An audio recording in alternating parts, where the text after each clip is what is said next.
Minister, first of all, I welcome the opportunity on speaking on these regulations. And the first thing I want to say is that it is regrettable and it is a sad thing in Irish politics to hear that you had to put a security fence up around your house. We stand in solidarity with you because there is no place for that in Irish society. It's the first thing I want to say. We can have our differences in here, but respect has to be shown to people's families and their children. And people themselves. But in relation to this, Minister, we live in Ireland now where at the moment people are coming in and going out of this country. And I spoke to a young couple last night in Donegal that they're living in a caravan that's damp.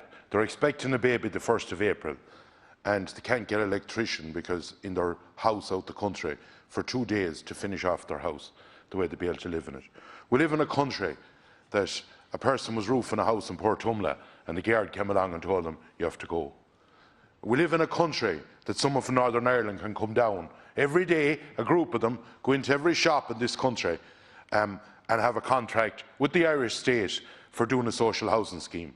And we have Paddy here in this country now looking at going across to England for work because we have shut them down. I spoke to small subcontractors last night who are ready to go bust because of the regulations that has been brought in.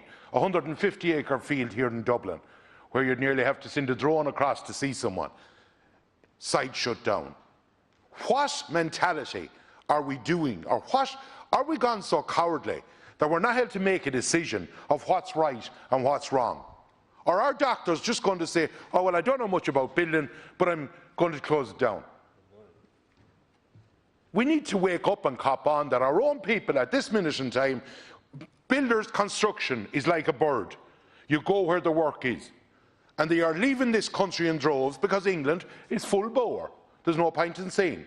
We also have to remember that there is companies in Ireland where their electricians go out for 3 weeks on, 1 week off and come home. Will they not be allowed to see their families? I'm not opposed to quarantine. Let me be very clear on that. But is there much point in quarantine if I can go into France, meet people there, and they jump on a plane and come to Ireland, and then jump on a plane and go to England? When we're doing this, we need to do it either right, full duck, or no dinner. Either do it right or forget about it altogether. Because at the moment, Minister, what we are doing is, we are talking about this for so long. I listened to a programme this morning on quarantine, and I tell you, if you don't do it right within the hotel, you'll have a bigger problem, because I heard that Luke O'Neill guy, and he talked about when you open the door where people are in quarantine, it can come out at you. And we're not set up for some of this. You need systems that pull the air away.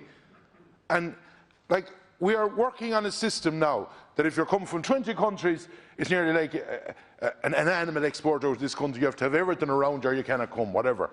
And then if you come from somewhere else, you can shoot in, show your PCR test and away with you.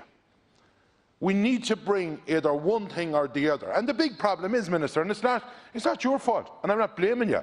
We have an EU, and if you went down to Castlereagh or Roscommon and brought a dealer and got them to start dealing with some of these crowds that's doing the vaccines that have done a better job than what the EU has done, because it's a total unmitigated disaster the way they have done their dealing.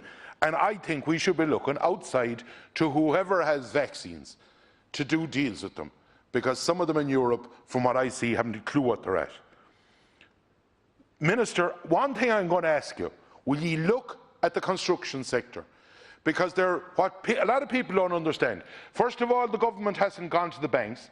The banks aren't giving them a moratorium, even though Europe has stated that the banks should give a moratorium since after Christmas to help countries.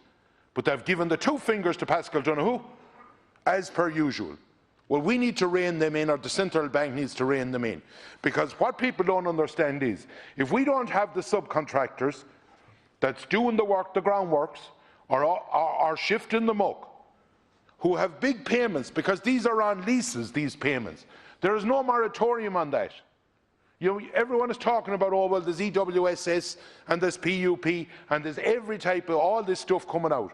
But let's drill down to what the payments they have. And there's nothing to support them, there's nothing to help them. And for God's sake, will you just look at the construction sector? One person roofing a house in Port Humla, the gist is like you nearly want to throw the virus at them to get it. Or people working, have a look at the stats. In one industry in this country, there was 800 in 1 week that had the virus, and in the construction, there was something like 22.